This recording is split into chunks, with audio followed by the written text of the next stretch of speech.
به دادگاه حکیم خوش آمد، جایی که حتی قهرمانان هم از عدالت گریزان نیست. امروز با شخصیتی روبرو هستیم که دنیا را با دست خود تغییر داد یا شاید نابود کرد. او کسی نیست جز لایت یاگامی، کیرای مشهور، دانش آموز نابغه‌ای که فکر می‌کرد می‌تواند خدا باشد. لایت یاگامی متهم اصلی پرونده بود، کسی است که دفترچه مرگ را در دست گرفت و تصمیم گرفت عدالت را به شیوه خودش اجرا کند، بدون هیچ محاکمه‌ای، بدون هیچ قانون مشخصی، تنها با یک کلمه فکر. او نه یک قهرمان واقعی بود، نه یک شیطان. او فقط انسانی بود که فکر می‌کرد حق دارد سرنوشت میلیون‌ها نفر را تعیین کند.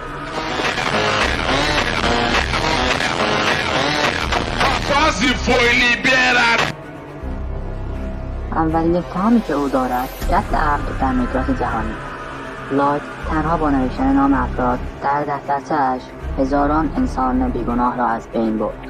افرادی که هیچ وقت فرصتی برای دفاع نداشتند، هیچ صدایی نداشتند، فقط به خاطر اینکه او تصمیم گرفته بود عدالت را از زاویه دید خودش تعریف کند.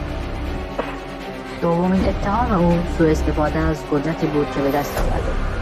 ابزاری که حتی فکر داشتنش خطرناک بود در دست لایت تبدیل شد به ابزاری برای بازی کردن با زندگی‌ها و او از قدرتش لذت می‌برد.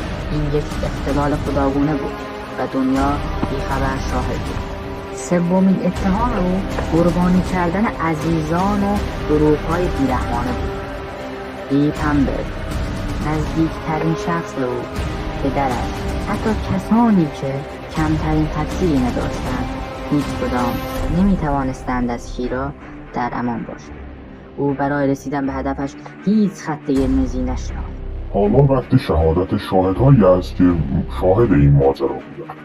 شاهد اول لایت فکر می‌کند میتواند عدالت را تعریف کند، اما عدالت چیزی نیست که با نوشتن اسم کسی به دست بیاید. او هرگز قدرت واقعی تصمیم گیری برای انسان‌ها ندارد. او تنها یک قاتل بود، اما خودش را بالاتر می‌داند.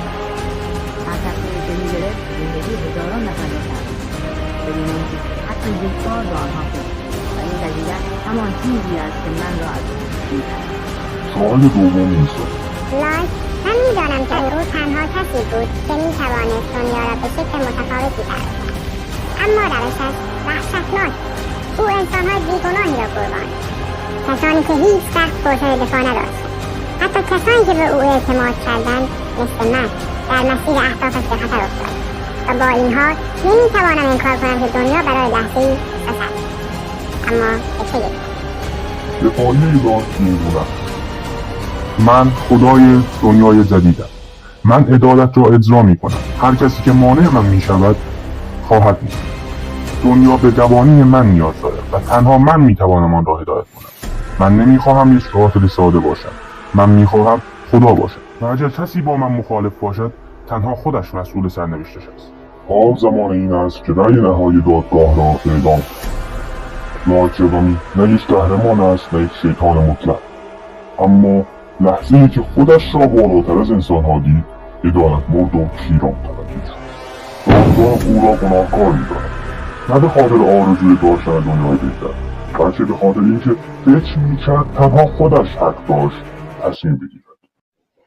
نوبتی هم باشه نوبت شماست. اگر جای قاضی بودید لایت را قهرمان می‌دیدید یا جنایتکار؟ رأی و نظر خودتان را در کامنت ها بنویسید.